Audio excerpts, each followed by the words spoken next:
Great, thanks. So thank you, Preben, for the nice introduction.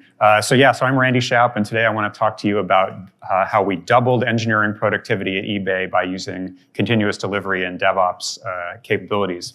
So I had worked at eBay a while ago for about 7 years, and for 10 years did other things, worked at Google and Stitch Fix and WeWork and other places. But I returned to eBay about 2.5 years ago, basically to do this work.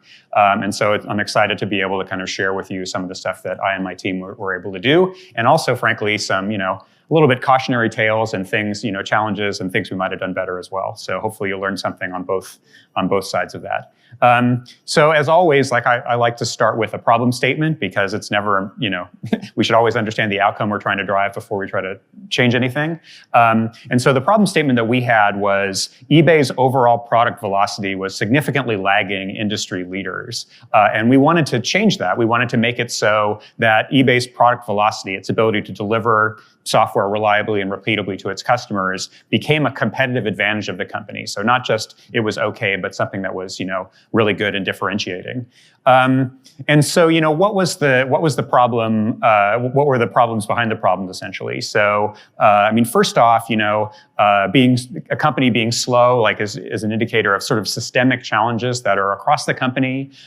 There was really no one single silver bullet. There wasn't one knob we could turn or dial we could change or switch we could flip that would, make everything perfect. But it involved, people from all the different roles in the company, all the different, areas of the company, process changes, technology change, et cetera. But the wonderful thing, I suppose, about having these kinds of problems in 2022 is there are lots of other paths to follow, right? There are lots of other companies that have successfully navigated this journey. And so we're able to kind of learn from our industry peers and, follow a little bit of a path of DevOps. So as with everything, I always like to start with a sort of an assessment of the situation, try to figure out what the state of play is and what things need to change. So what I did when I arrived was I did what's called a value stream map. Are people familiar with that term, value stream map? Yeah, lots of nods, awesome. Okay, so looked end to end at how software was developed at several different kind of example teams across the company. And this is the way I like to think of the product lifecycle is, there's the planning phase where how does an idea become a project or that somebody actually works on, a software development phase, how does a project become committed code, the software delivery phase, how does that committed code become a feature that provides value on the site, and then never forget this part, the post-release iteration. So once that feature is on the site, leveraging analytics and experimentation to make that feature even better and provide more and more value to the business and to the customers. And we basically found issues at every one of these kind of phases. So we found, at the kind of planning phase, we found lots of inter-team and inter-organizational coordination issues, lots of inter-team dependencies, and almost every team at the company had too much work in progress. In terms of the software development area, developers were correctly complaining that their build and test time took too long. They were doing a lot of context switching and being in a lot of wait states, waiting for other teams and other people to do work on their behalf. After 27 years at eBay, there was a pretty coupled architecture that had grown up kind of organically over time.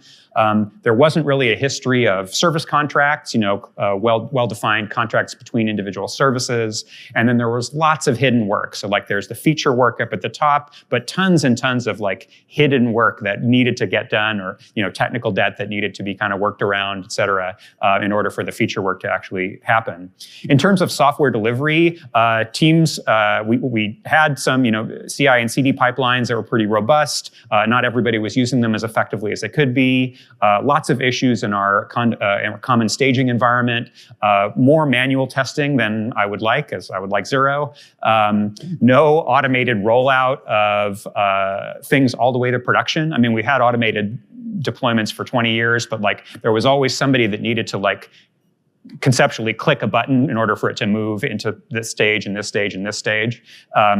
We didn't have a canary deployment capability, and we weren't more effectively using feature flags, even though eBay was one of the inventors or co-inventors of feature flags way back 20 years ago.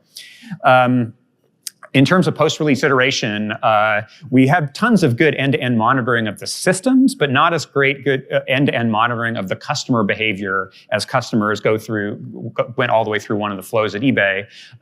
Lots of issues with tracking things, like ascribing what customer behavior to particular events. And then what I like to call dysfunctional experimentation, where some teams would almost over-experiment because they'd be afraid to change something without, several months of A/B tests. But the more common case was that teams were not doing experimentation in a robust and statistically legitimate way. So this is a lot. Does this look familiar to anybody else? Good. Oh, good. Lots of hands. So like these are not unique problems to eBay, I'm sure. Instead of trying to boil the ocean and solve all these problems at once, we decided to be very focused and focus in these areas. So focus in the areas of a little bit software development, but mostly on the software delivery side. And this was because in all those interviews and kind of value stream maps that we did with the teams, universally it came back that these were the areas that ended up being the bottleneck for teams being able to make good forward progress. And the other reason, of course, is that by enabling better and faster and more reliable software delivery, it actually made everything else we would like to do, architecture changes and experimentation improvements and analytics improvements, et cetera, it made all those other things possible by enabling us to make faster change and reducing the cost of those individual changes. Okay, so now I want to get on to figuring out how we would measure how successful we were being. Because again, if we're going to make improvements, we do need to be able to say what good is. And again, what's wonderful about living in 2022 is that there's a lot of great industry research associated with this. Who's heard of this Accelerate book? Yeah, everybody's already laughing because it's already been mentioned in almost every one of the talks here today, if you hadn't already heard about it in the four years previously. So as you probably already know, then it's based on a serious, scientific research, 9 years of surveys starting in 2014 all the way through this year. Tens of thousands of survey responses and a really rigorous scientific methodology driven by Dr. Nicole Forsgren, who's the first author here. And all this State of DevOps reports, again, are summarized in this book.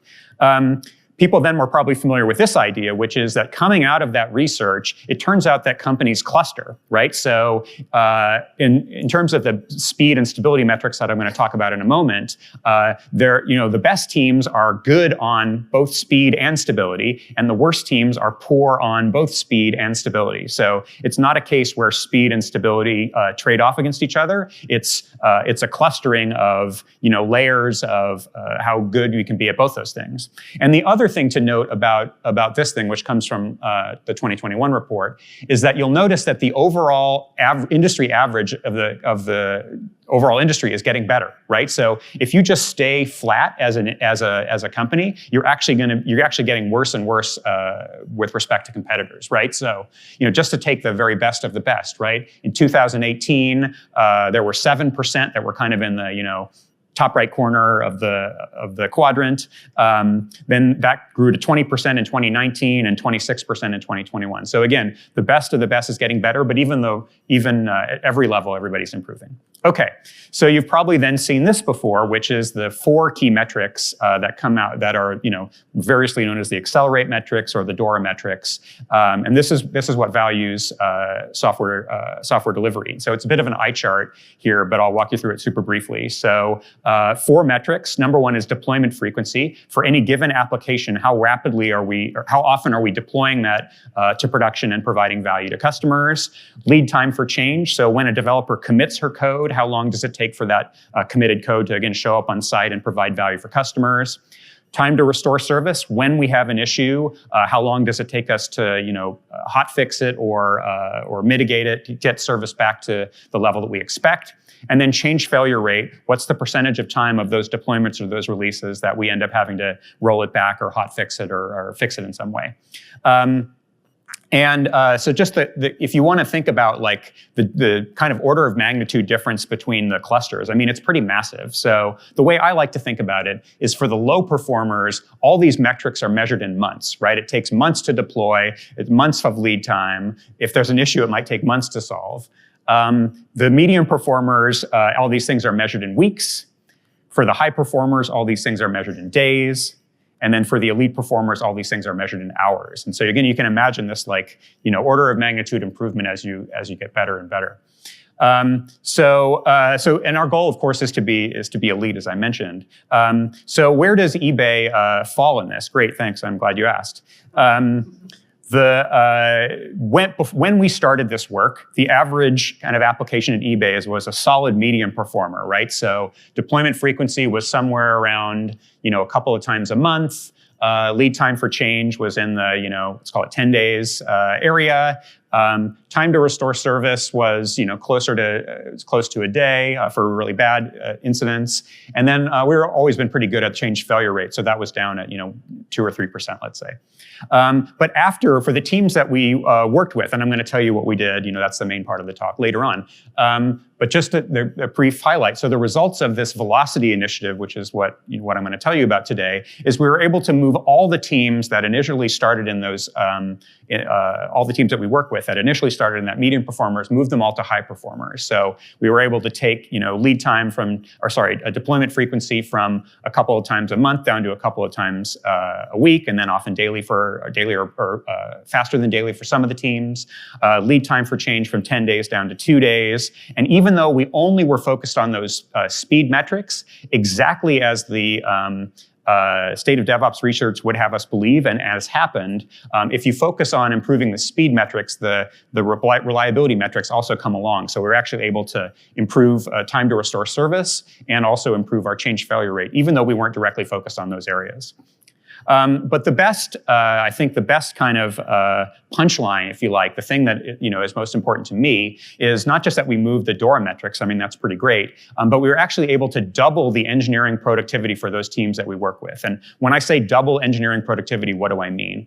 The measure here is something that it's called flow velocity out of Mick Kirsten's flow framework, but it's holding the team size and composition constant. The teams were able to deliver twice as many features and bug fixes after we worked with them as before. So, no measure of developer or team productivity is perfect, but this is a pretty decent one. We're paid to like fix bugs and do features. So this is what we got. Okay. So now I want to spend the rest of the time talking about the velocity initiative, and I want to make sure that I'm going to leave some time for questions at the end. So the general philosophy that we had in this work was think big, start small, and learn fast. So again, I didn't say this, but like overall at eBay, there are about 4,000 engineers and 4,500 applications and services. So reasonably sized problem statement. But we didn't want to try to deal with all 4,000 engineers or 4,500 applications all at once. So instead, we focused on specific pilot domains. We kind of double opt-in. They agreed to be part of the program. And then within those domains, we weren't trying to focus on all, maybe several hundred applications that they have, but like specifically focus on a very small number of high impact applications. And then we also, as I'll talk about in a moment, spun up a bunch of platform tracks. I was leading the platform organization, a bunch of platform tracks that would make, horizontal improvements that would improve everybody. And our goal here was to drive improvements in developer productivity, in the software delivery capabilities, and also have better instrumentation and monitoring so we know where we're doing. And we wanted to not just, get some near-term stuff, but we wanted to deliver both short-term wins and also long-term capabilities. And then as part of this, we were also this wasn't primarily an architectural exercise, but we did realize that there were particular bottlenecks in the system that needed to be re-architected. So the view item page anybody who's used eBay has gone to the view item page. That's essentially the product page of eBay. That's the place where you would buy something or bid on something or whatever. So it's essentially all the, buyer side stuff that happens from that page. So it's pretty critical, and almost every project at eBay, or almost every change that we would want to make, somehow goes through that page. So it ends up being a bottleneck for lots of teams. So we needed to do a substantial re-architecture of that part of the site, and then we also wanted to do a substantial re-architecture of our iOS and mobile apps. Okay, so so now I want to talk a little bit about the platform track. So the first thing again was making sure that we had a capability to measure these velocity improvements. And so, as I'll tell you a little bit later, we put together a dashboard that had all these DORA metrics that we could look at by application, rolled up by team, rolled up by organization. And so that was a great way for us to be able to figure out which areas we needed to focus on and which areas we needed to improve. We wanted to make a lot of improvements to the developer productivity part, so that kind of build, test, and deploy cycle, the daily kind of inner loop of developers. Again, coming from the developers, we wanted to spend a lot of time making improvements in build time and in startup time. We wanted to make it easier for developers to do local testing on their laptops or in local environments. And in particular, later on, we wanted to do a lot more with contract testing between services. We wanted to spend a lot more time making our continuous integration and continuous delivery environments more robust, more reliable, easier to use, et cetera. We spent a lot of time improving the staging environment. So there were a lot of reliability issues in that area that had gone back for a long, long time. We made a major focus on making that staging environment a lot easier to use and more reliable for engineers. Then we introduced this idea that we call traffic mirroring. I don't know that there's an industry standard term for this, but we definitely didn't invent this idea. So the idea is that in production, there's a service that takes a customer request. We duplicate that request and send it also to like a +1 version, a newer version of that service that's not in production, and we compare the results, right? So we compare the old version that's in production to the new version that we want to deploy. And I think I've heard this called shadowing from other places. Like it's a relatively common technique, but there's not a standard industry word for it. Anyway, as you can imagine, 4,500 applications over 27 years of history. There's not every place doesn't have like a perfect amount of automated tests, and we didn't start doing everything with test-driven development, unfortunately, much as I wish we had. And so this traffic mirroring is a safe way for us to kind of, from the outside, kind of black box perspective, test whether the changes we've made have broken anything. We wanted to spend a lot of time on deployment automation, again, improving that so a developer could just check in her code and everything went directly to production. And then finally, we spent a lot of time on education in terms of training and workshops. So it's teaching and learning how to do things in a new way. We did a lot of different pilot domains, and the thing to take away from this is that there are lots of different ones of these. So what we didn't want to have happen is we only made improvements in one particular area of the company. We wanted to make sure that we took a cross-section of teams from all different parts of the company so that we could demonstrate that the capabilities that we were introducing and the improvements that we were making would make a difference in not just the payment area, but also in the selling area or the buying area or the search area or something like that. Okay, so now I want to talk about how we work, because this is maybe like the reason why we were able to make the progress that we did. So the first area here is around collaboration. So we had a cross-functional leadership of the initiative. So I led it from the kind of platform and infrastructure side, and my collaborator Mark Weinberg, who is also a VP of engineering and the kind of product and domain engineering side of the house, he was also a co-leader of this. And so the collaboration between us really made it easier to make a lot more progress. We had an embedding model, so I brought in a bunch of pretty senior individual contributors to my team, and then we would sort of send them out into the provinces to go out and like help individual teams be better. If you're familiar with the Team Topologies book, which is also showing up at a bunch of places in this conference, this is an enabling team. So it's a team that helps to make other teams better. And then maybe the most important collaborative aspect is having platform teams and pilot teams work together. So I don't know how this is in other companies, but the history of eBay in terms of platform and infrastructure was the platform and infrastructure teams like historically would decide what they want to do in somewhat of a vacuum, and then like produce those services and tools, and then say, here you go, and I'm sure this does what you want. And as a practical matter, that doesn't always do what the teams need. So anytime we were going to build one of these new capabilities that I mentioned previously, we would always sign up one or several, usually several, pilot domain teams to like be signed up consumers for these things. And we would iterate in a very tight feedback loop with those teams to make sure that the improvements that we were making were actually showing up for them, that we solved all the problems that they were seeing, and then they would give us, fast feedback. Another thing is around communication. So my partner in crime and I would do daily leadership stand-ups. So we would meet for a half an hour every day to help unblock each other and figure out what was next and what's the most important thing for us to be working on. Maybe the most important and most impactful thing was we had all the teams that were involved in this work be part of we called it a weekly team of teams meeting. And so you can think of it as like a team level stand-up. Every team, would very briefly talk about, what they did in the previous week, what they're going to do this week, what things they're blocked on, and also, maybe most importantly, what things they're proud of and what things that they made forward progress on, because that would tend to both inspire and help out other teams. And it generated a lot of teams helping other teams be more successful. We also did weekly deep dives with individual teams. So the kind of core team would meet weekly with individual teams to, again, make sure that we figured out their feedback, figured out what bottlenecks they were seeing, were the tools and capabilities that we were providing helping them, what other things should we be doing, et cetera. And then we would do monthly operating reviews with the executive team. In terms of measurement, so again, as I mentioned, we put together this dashboard with the 4 key metrics measured for each of the applications, which gave us granular visibility into the entire delivery pipeline, so we could really debug what issues were going on and where we needed to make a broader focus. And then we had input metrics for each one of those platform tracks. So all of the, improving build time, improving startup time, improving continuous integration, et cetera. All those things we had, critical input metrics that we were tracking against. We had a very strong philosophy of iteration. So we would not try to do big things all at once, but we would take one thing, work on that, then move on to the next thing, et cetera. And this, people are probably familiar maybe with the Deming cycle. This is what's called plan, do, check, act.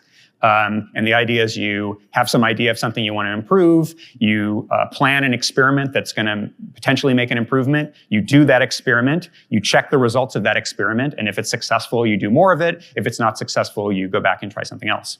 And there were a bunch of different tracks that we started up, and we ended up stopping because they weren't making the improvements that we thought, and we would rather double down in areas that were making big improvements.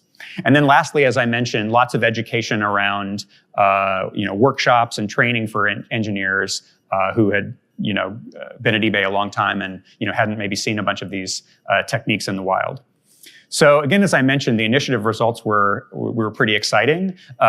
So again, like I mentioned, we doubled the productivity of those initial pilot teams, and again, holding the team size constant, delivering twice the features and bug fixes. And I didn't mention, but again, we weren't trying to deal with all the teams all at once. We chose 10% of the teams and made sure we could make forward progress with them. But again, they represented a cross-section across the entire company. And again, as I mentioned, our deployment, in terms of the DORA metrics, like the deployment frequency improved 5x, lead time improved 5x, our change failure rate and time to recover also improved 3x.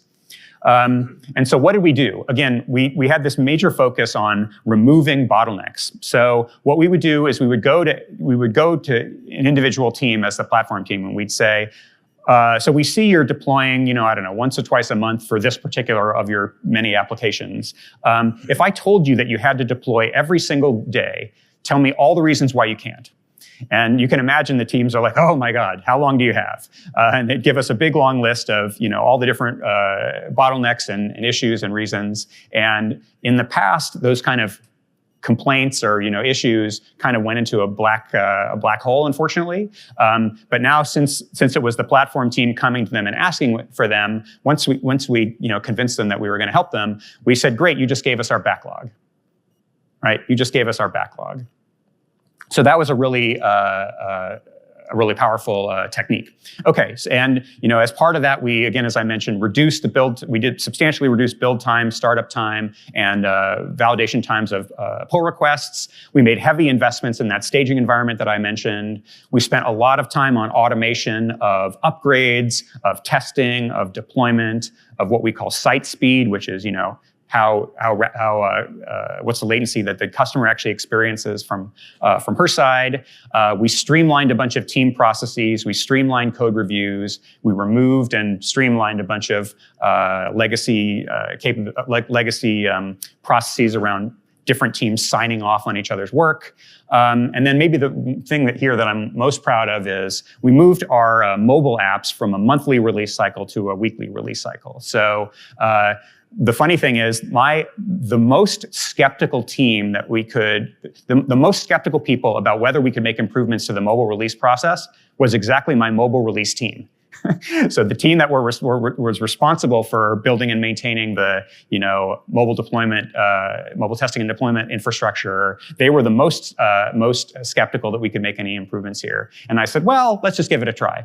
And by the end of my goal was by the end of a year we could get from monthly to weekly. And they said, Randy, you are crazy. Well, it turns out that we were able to get to from monthly to bi-weekly releases in like 4 or 5 months. And then well, that wasn't so bad. And then by 2 or 3 months after that, we were able to get to we tried 1 weekly release and it was great. And we just never stopped. So in 7 months, 5 months earlier than their Randy, you're crazy timeline, we were able to get to what we wanted, which was weekly releases. And what does a weekly release actually mean for us? It used to be that under the monthly releases, it'd be like 3 weeks of we do a code freeze, and there'd be like 3 weeks of hardening the release and getting all the bugs out, and then it would take a week to actually roll it out, which is crazy.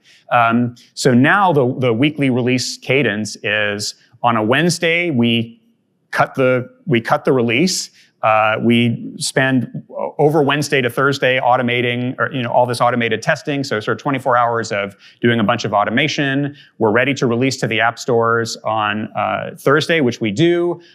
In Android, we get approved right away. On Apple, it might wait a little bit. But by Friday, we're ready with both of them to kind of seed them at 1%. We watch the metrics over the weekend, and then we turn it to 100% on Monday. So then that goes every week. But the thing that I like about that is that really what that means is we're able to get a solid mobile release into the app stores in 24 hours, right? So we actually could have a much faster cadence if we wanted to.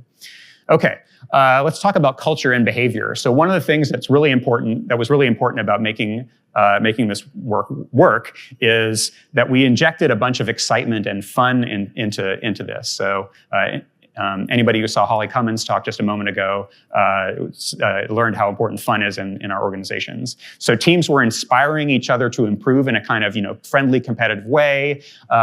Teams would look at their sister teams that were in the program and how happy they were, and they actually ended up forcing their way into the program. That they ended up, Randy, we want to be part of this, and so it's great. And then developers never wanted to go back to the old way after that. In terms of collaboration, it was super important for us to make sure that it was psychologically safe for teams to highlight the impediments outside their team. So the previous kind of more pathological organization model was people were afraid to say when they were having issues. But now that we said, A, you're safe to tell us that stuff, and B, we're going to help you if you do, it made it psychologically safe and valuable for teams to raise all those impediments. And that unblocked a bunch of stuff that we were able to improve. And we also partnered with a bunch of sister teams, right? So we want to make sure that we're moving security to the left. So we partnered with the security team, compliance, accessibility, localization, et cetera.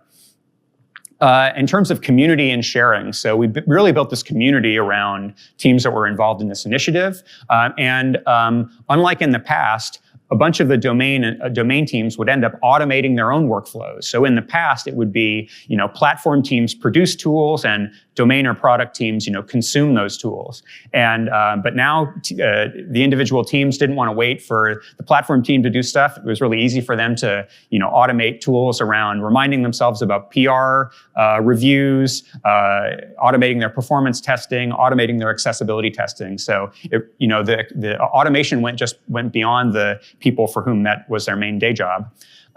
We did regular team demos multiple times a week.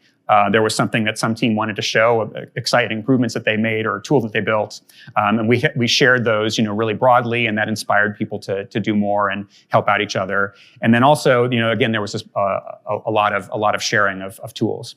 In terms of executive support and engagement, this was something that was also really important. That when I was still there, the CEO was constantly highlighting at all hands meetings and the executive meetings how important this work was, how important the outcomes were that we wanted to drive. It was mentioned brought up at board of directors meetings and the quarterly earnings reports when he was reporting to the street. And we were kept hearing, this is the most important initiative at the company, so please make sure you go even faster.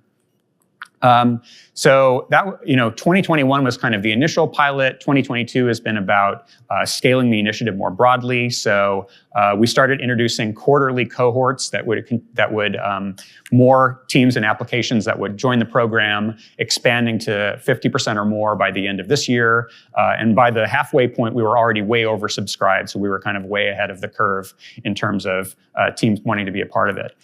We started standardizing a velocity playbook. So we standardized a paved path for teams that could help them improve from where they were to where they wanted to be. A model of like, if you have this problem with your lead time, here are the potential sets of solutions, and here are additional resources you can use. Here is a collection of tools and best practices that are specific to eBay, with eBay examples, and then lots of training videos and resources and so on. The other related notion was another initiative that I led, but kind of dovetailed with this, which is around what we called essential engineering. So just like the security patching and just general improvements to the software at a foundational level. And so there was a lot of I guess we call it a carrot and a stick. So the carrot was the velocity capabilities allowed teams to move more quickly. And then the stick was, well, we do need to make sure that at least every month, every application is getting redeployed with the new versions of everything, updated versions, that are more secure, et cetera. And then my platform teams built out a pipeline that would make it really, a deployment pipeline that would make it really easy for teams to do this successfully. And even if applications weren't actively maintained, and there's a huge amount of those 4,500 applications that aren't kind of actively maintained day to day, even so, we want to make sure that we're practicing regular deployments of every one of those to make sure that they still work and they stay up to date. And then the last thing here is, continuing improvements around that mobile modernization. So we were continuing to tighten that weekly release schedule to shorten the time to do testing and deployment, to parallelize a bunch of aspects of the build and the testing, moving more toward GraphQL clients in the mobile apps, and then also leveraging the modern UI frameworks in terms of Swift UI and Jetpack Compose. Okay, so the last thing I want to talk about here is, it's not all rainbows and unicorns, so I want to talk about some ongoing challenges. So the first aspect is around the program outcome. So I mentioned that we were able to improve the productivity of those engineering teams. That's great. And so that's kind of a team level output or a team level outcome. And one of the things that we spent a lot of time on this past year is around making sure that we're driving overall eBay outcomes. So rather than taking this cross-sectional approach, which was appropriate for the pilot time, but really bringing a whole, all the applications that are around this particular part of the selling flow, or all the applications that are a particular part of the buying flow. So that way we could make improvements to an entire customer flow and make that better for everybody. In terms of the initiative team, as always, there was we could always use more resources for the platform teams that were associated with this, making sure that the product teams, both made commitments, but also, kept up their commitments in terms of their investment in the program. Oftentimes we found that it was a little bit more challenging when the quality engineering folks on the product side were leading the charge, because there's still a little bit of development and quality kind of siloing there. So that was a learning that we had, and then also the individual leaders had a lot to do. Lastly was, what was the response of kind of middle management? So a lot of times we'd have people arguing about the metrics instead of trying to improve the practices, right? So, hey, if I add new applications to the program, then my overall my overall average goes down. That doesn't make me look good. And that's actually why we introduced the cohorts, so we could, show an improvement for each individual application. Again, back to the kind of pathological culture of fear before. There's a fear of failure and fear of consequences if this thing didn't go right. And then, not everybody goes to these conferences and is like up on DevOps and continuous delivery. So not everybody fully believed in the program approach, at least in the beginning. So that was part of it. And then the last thing I'd say here is that, companies kind of have immune systems, and, there's a reason why it's difficult for companies to change. Changing mindset and changing behavior is really hard. And a sobering statistic that I learned, a couple of months ago is 81% of these kinds of transformations fail. 81%. So 19% of, your whatever, agile transformation, DevOps transformation, cloud transformation, fill in the blank transformation, 19% of those are going to succeed and 81% of them are going to fail. So it's a kind of a sobering thought.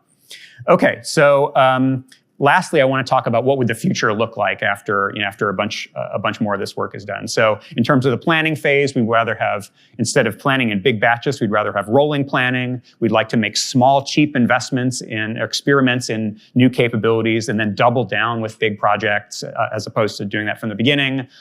In terms of software development, we want to be developing in small batch sizes. We want to have a really fast build and test iteration loop. We want every individual developer to hopefully be daily merging and deploying their software, and we want to have a much more decoupled architecture. We want to have, in terms of software delivery, we want to have, we want every team and every application to have a fully automated test and deployment pipeline. We'd like to be in that elite status, so an hour from commit to deploy, and then we'd like to be doing a lot more iteration in production with feature flags. And then in terms of post-release iteration, we want to have a lot better end-to-end monitoring of the customer experience. We want to be able to have cheap tracking everywhere. Again, small, cheap experiments so we can learn quickly in production and getting rapid feedback on those results. Okay, so that's it. Thank you very much. I think we have some time for questions.